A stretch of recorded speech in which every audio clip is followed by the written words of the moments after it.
Hello, friends and family. This is Lauren's 27th birthday today. I just wanted to thank everybody that wished my daughter a happy birthday. Everybody that calls me, everybody that texts me, everybody that sent pictures of her. I really do appreciate you all. What if your last encounter with the world was at the hands of someone you thought you could trust? What if you met someone online, someone who seemed normal, maybe even charming, but that meeting turned deadly? Lauren Smith Fields, a 23-year-old woman from Bridgeport, Connecticut, became the tragic focal point of a nationwide conversation about the dangers of online dating, systemic failures in law enforcement, and the unjust treatment of women of color in both the criminal justice system and media. Lauren was a familiar face to YouTube audiences. Her family says she had been a track star at Stanford High School and was now studying physical therapy at Norwalk Community College. They say Lauren had met, quote, an older white man on the dating app Bumble, and it was he who alerted police to Lauren's death. The family says they are not satisfied with answers they got from an investigator. I asked him about the guy. He just made it seem like the guy was a nice guy. It was nothing to investigate. Attorney Peter Karianis keeping his comments conciliatory and low-key. He's spokesman for Matthew LaFountain of Milford, who police say is not a suspect in the untimely death of 23-year-old Lauren Smith Fields. As we heard yesterday, the toxicologist reported this as an accidental overdose. At a rally in Bridgeport Sunday, which would have been Lauren's 24th birthday, but this is what nice people look like. Marchers singling out LaFountain, demanding to know if he played any role in her death. Our daughter, their sister, our loved one, they thought they was gonna just throw her away like she was Garbage.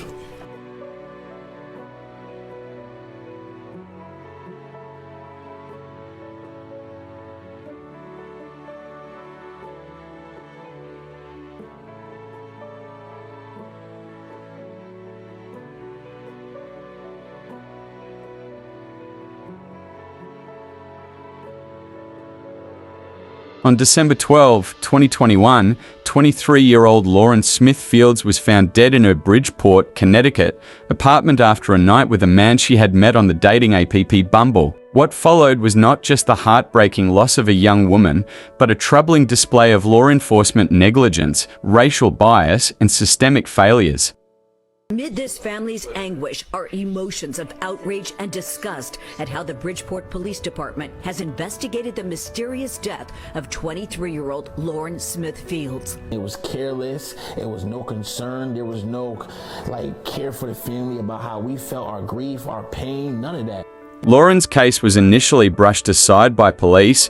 Her family left to find out about her death not through authorities but through their own efforts. The man who had been with her that night, a white man in his 30s, was quickly dismissed as a suspect, his version of events taken at face value. Despite the fact that Lauren had fentanyl, alcohol, and other substances in her system, her family insists she never used. Authorities failed to immediately launch a thorough investigation. Before we go on, don't forget to like and subscribe for more true crime stories. As 2025 unfolds, Lauren's case remains unresolved. Her family's relentless fight for justice has not wavered, but the road has been long, filled with legal battles, media scrutiny, and continued frustrations. Her story is about more than one tragedy. It highlights the dangers of online dating, the racial disparities in policing, and the way society treats women, especially black women, in life and in death. This investigative report dives deep into every aspect of Lauren's case, from the night she was last seen alive to the way authorities handled or mishandled the case,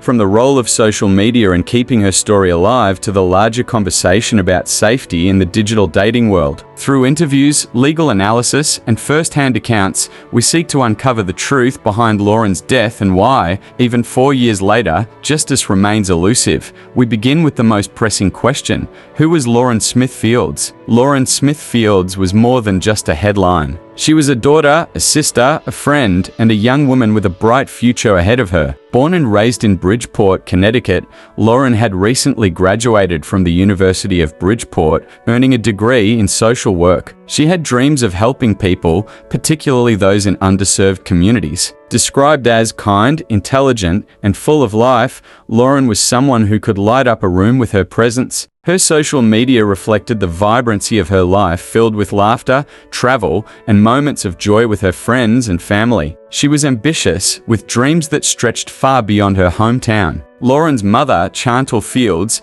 has often spoken about her daughter's passion for life and the pain of losing her under such mysterious and devastating circumstances. Like many young people, Lauren was exploring the world of online dating. She had used apps like Bumble, a platform designed to empower women to make the first move. But what was supposed to be a casual way to meet new people would ultimately lead to a nightmare. Her family is still fighting to understand. Lauren had no known history of drug use. Her family describes her as health conscious, someone who cared about her body and well-being. This fact alone raises questions about the official cause of her death, which was later ruled as an accidental overdose involving fentanyl, promethazine, and alcohol. How did a 23-year-old woman with no history of drug use end up with a lethal cocktail of substances in her system? Why was the man she was with that night not treated as a suspect from the beginning? And why did it take public outrage and social media campaigns for the police to take the case seriously? Lauren's life was full of potential,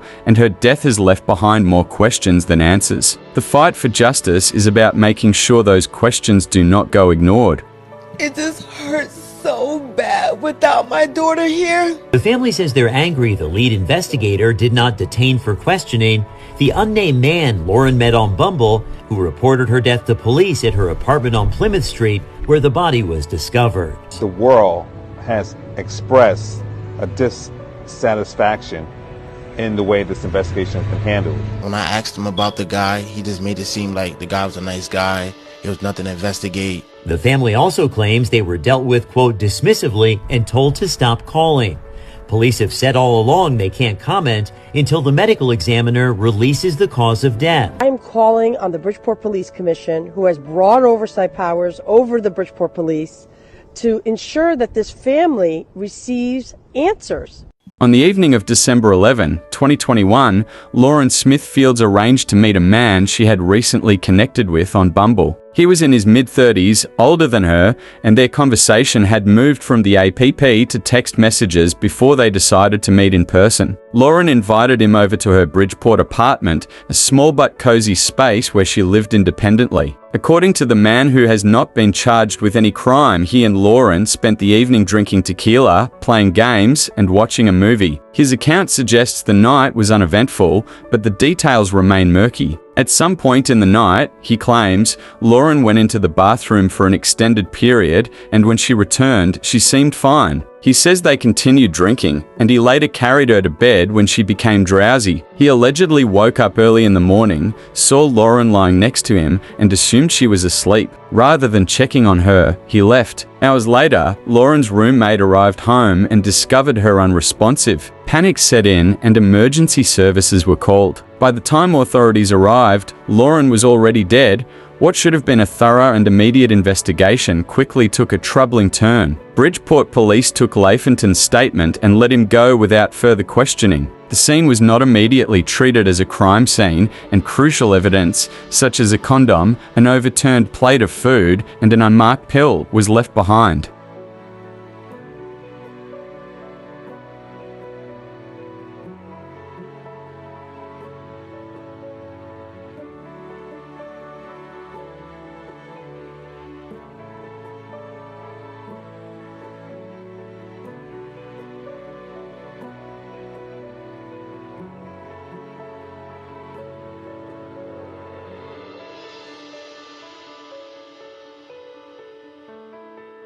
From the moment Lauren's family learned of her death, something felt wrong. Lauren had no history of drug use. Yet, the toxicology report later found fentanyl, promethazine, and alcohol in her system, a combination that is often fatal. Lafontaine, the last person to see her alive, was not detained or questioned thoroughly. The police department failed to notify Lauren's family in a timely manner, a violation of standard procedure. Officers allegedly treated Lauren's family with indifference, telling them to stop questioning the investigation. The fact that fentanyl was found in her system raised significant alarms. This synthetic opioid is 50 times more potent than heroin and is often linked to accidental overdoses. However, Lauren's family insists she would never have willingly taken such a dangerous drug. Was she drugged without her knowledge? Was foul play involved? Despite these red flags, police quickly classified Lauren's death as an accidental overdose, a conclusion her family and legal representatives have continuously challenged. Cared and they were there, the last person there, and they know that nothing bad happened, you would at least even reach out to the family yourself. Like, listen, I know I'm sorry for your loss of your daughter or your sister. Lauren's family took matters into their own hands, hiring a private investigator and an independent medical examiner to look deeper into the case. What they uncovered only added to their suspicions. Blood-stained sheets, a used condom, and an unknown pill were allegedly found at the scene, yet these items were not initially tested by police. Instead, law enforcement seemingly accepted Lafontain's version of events without question. With every detail that emerged, it became increasingly clear that this was not a simple case of accidental overdose. This was a case that required deeper investigation, one that authorities had been reluctant to pursue.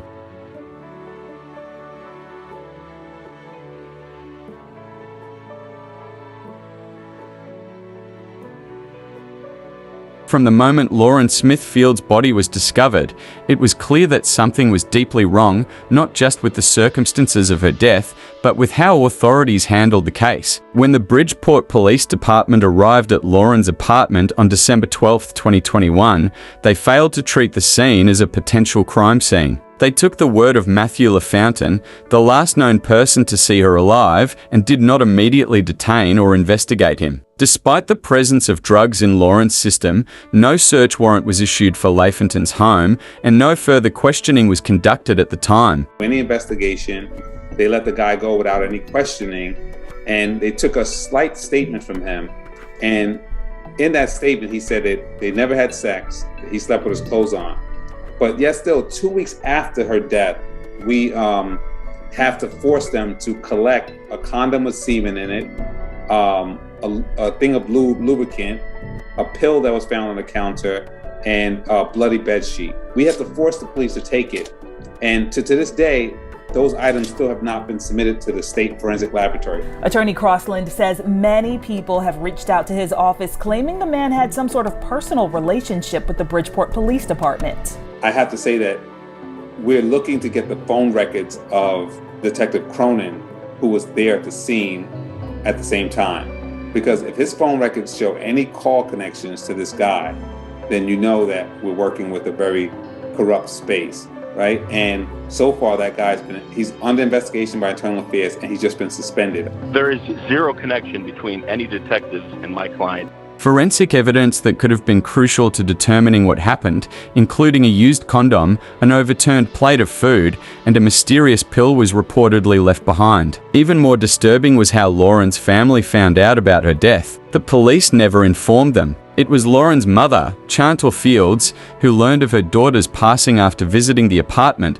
only to be met by the landlord, who told her that Lauren had been found dead. Lauren's brother, Lakim Jeddah, recalled his experience with law enforcement that day. The police didn't say anything to us. They didn't notify us. We had to find out on our own. And when we asked questions, they acted like we were bothering them. Instead of treating Lauren's family with the compassion and urgency they deserved, police officers allegedly told them to stop asking questions and showed little interest in investigating further. This immediate lack of action sent a chilling message not just to Lauren's loved ones, but to the larger community. Was her case being dismissed because she was a young black woman? Would the response have been different if the victim were white? These questions became the foundation of the family. Determined to seek justice, Lauren's family took matters into their own hands. They hired a private investigator. Since they did not trust the initial police investigation, the family brought in their own expert to look into Lauren's death. They requested an independent autopsy. The family believed the official toxicology report was incomplete or misleading. Their private pathologist found concerning details that had not been emphasized in the original report. They pushed for national attention. Using social media and press conferences,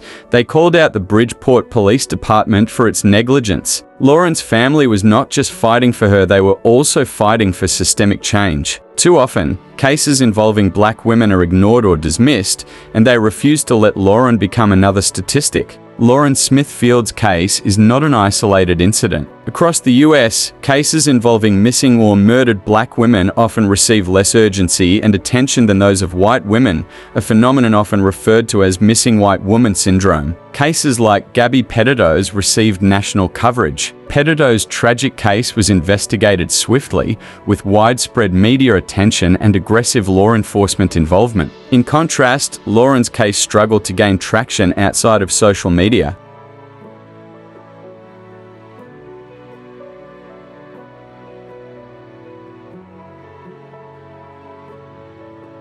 Police indifference in cases involving black women is a pattern. Many families of black women who have died under suspicious circumstances report similar experiences: delayed investigations, lack of communication from authorities, and a rush to rule deaths as accidents or overdoses. The legal system has a history of overlooking violence against black women. Studies have shown that black women's cases are more likely to go unsolved, and perpetrators of violence against black women are less likely to be prosecuted. Lauren's family, along with activists and legal experts, have pointed out that if she had been a white woman, the investigation into her death might have been handled with more care and urgency. The fact that LaFountain was treated with such leniency, despite clear unanswered questions, only deepened their suspicions. In response to public outrage, city officials eventually announced that the police officers handling Lauren's case would be investigated for their conduct. But by then, crucial time had already been lost.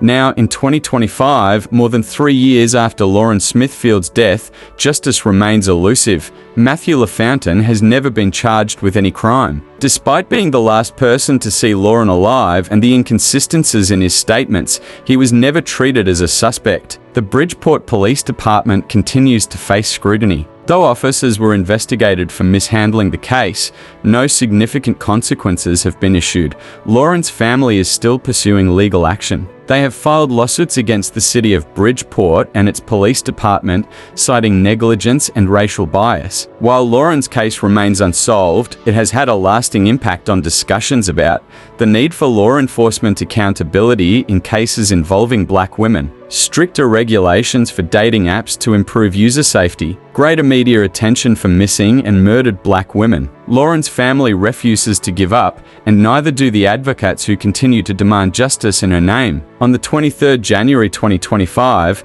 her posthumous birthday, the mother wrote, "Thank you, everyone, for wishing Lauren a happy birthday. There's not a day that I don't think about her. I can't believe that she's 27 today. My heart breaks constantly. I'm still trying to put the puzzles together. I miss her so freaking much. Worse, cannot even express how I feel. I love you so much, Lauren. I miss you so much. I still have so much pain in my heart. I'm asking God to heal my heart. Give me the strength to keep making and keep fighting for her. Life is totally different now. But again, thank you everyone for wishing Lauren a happy birthday. My baby girl will always love you and miss you."